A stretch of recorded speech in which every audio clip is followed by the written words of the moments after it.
한자역이 낱말 이야기 357번째 시간입니다. 이번 시간은 우리가 자주 쓰는 말인데요.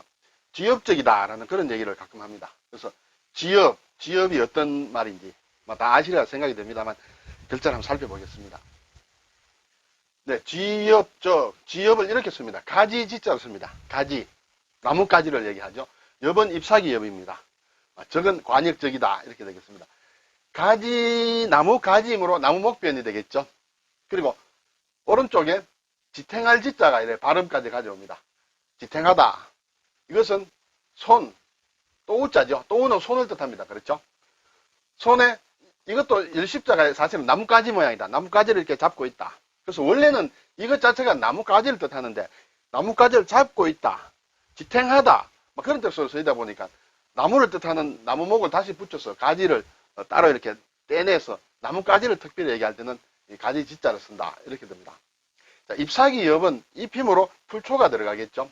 그리고 이 글자 자체도 잎사귀 엽입니다.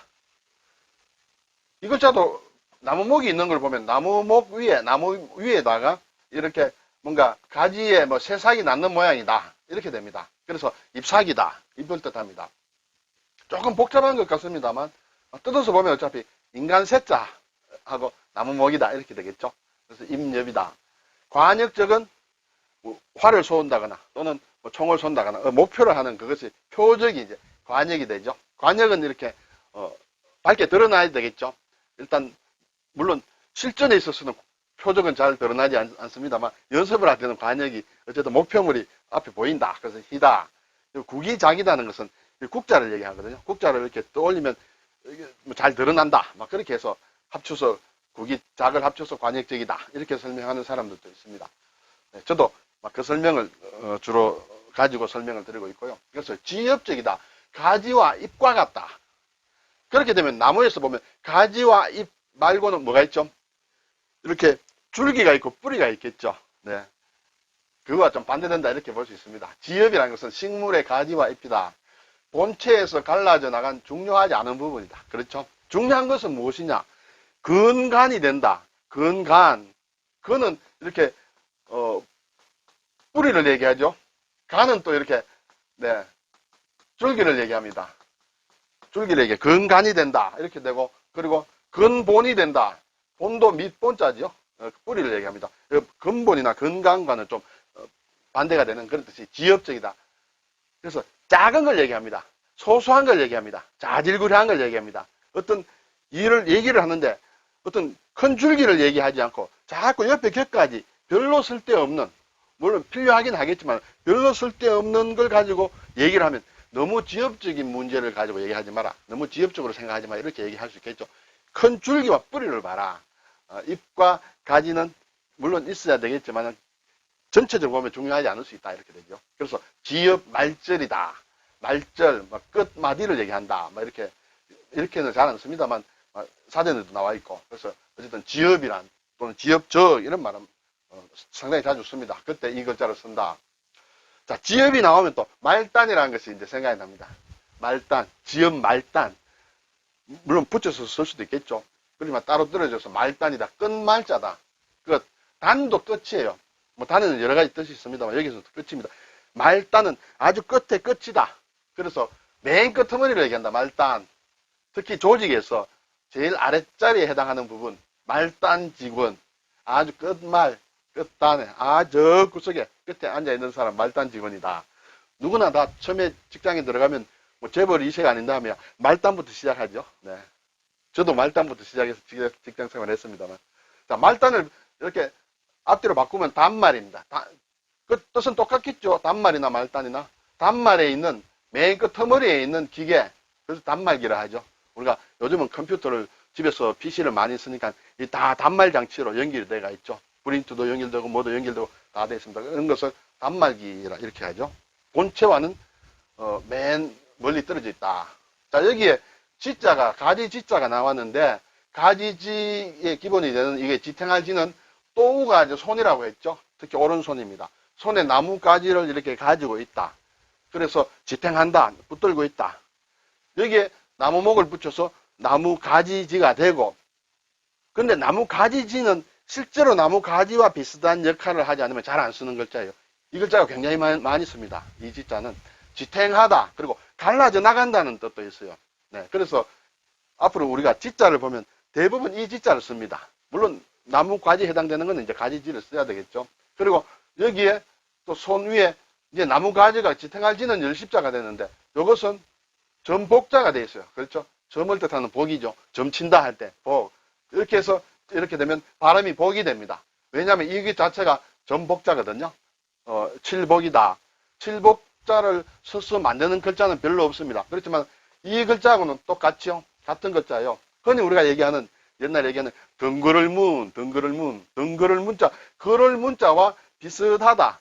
그럴 문자를 좀 빨리 쓰면 비슷하게 쓴다 해서 덩그를 문, 덩은 같다, 이퀄이다 그런 얘기가 되겠죠. 덩그를 문으로 많이 쓰는데 이때 기본이 되는 글자는 다 또우다.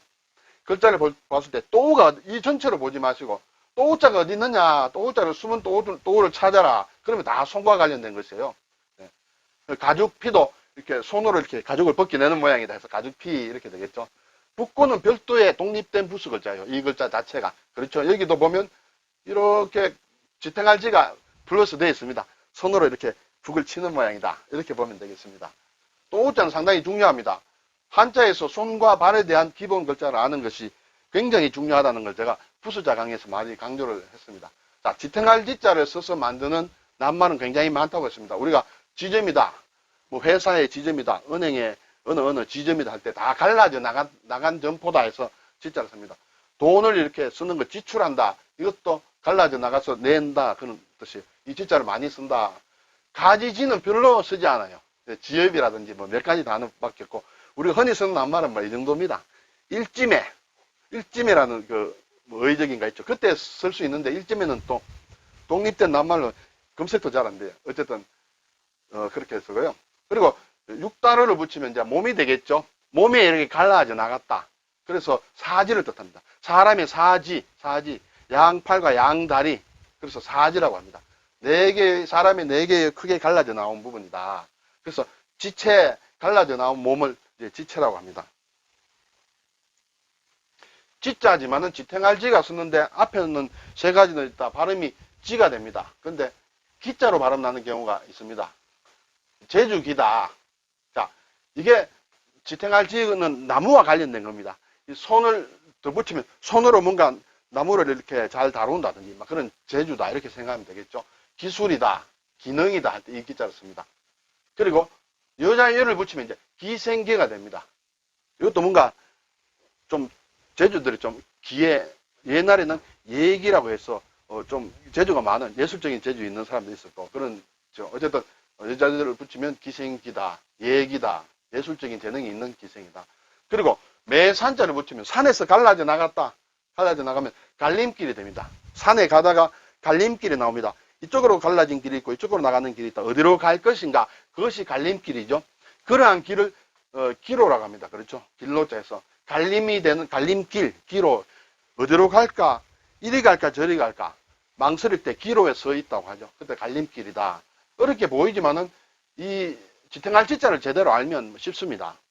그 분기점, 분기한다는 것도 뭐 우리가 고속도로나 뭐 차를 보면 어느 곳에서 갈라져 나가는다. 그 지점이 분기점이다. 이렇게 되겠죠. 그래서 지탱할 지자 하나가 상당히 중요하고 또 관련된 그걸 만드는 또 우자도 상당히 중요한 글자다. 이렇게 되겠습니다. 자, 여기 앞에서 임엽이 나왔습니다. 이 자체는 임엽인데 위에 풀초를 붙이면 또 확실히 잎사귀 엽 이렇게 되겠죠. 자, 잎사귀라는 것은 얇다는 것이 특징이 있습니다. 아주 얇은 뭔가 날개를 가진 곤충이다. 예, 벌레충 하면 나비가 됩니다. 나비접. 우리가 난초 중에도 호접란이라는 그런 것이 있죠. 나비접이다. 그리고 수영할 때 버터플라이, 이것도 저병이라고 합니다. 나비처럼 이렇게 날았습니다. 저병이라고 하죠. 이 첩은 이렇게 서판 책이에요. 이 판이라는 이 글자가 있죠. 여기는 이제 뭐 서판 같은 걸 얘기합니다. 여기 또 책을 이렇게 얇게 이렇게 만든 걸 첩이라고 합니다. 우리가 결혼식 할 때 청첩을 하죠. 청하는 첩이다.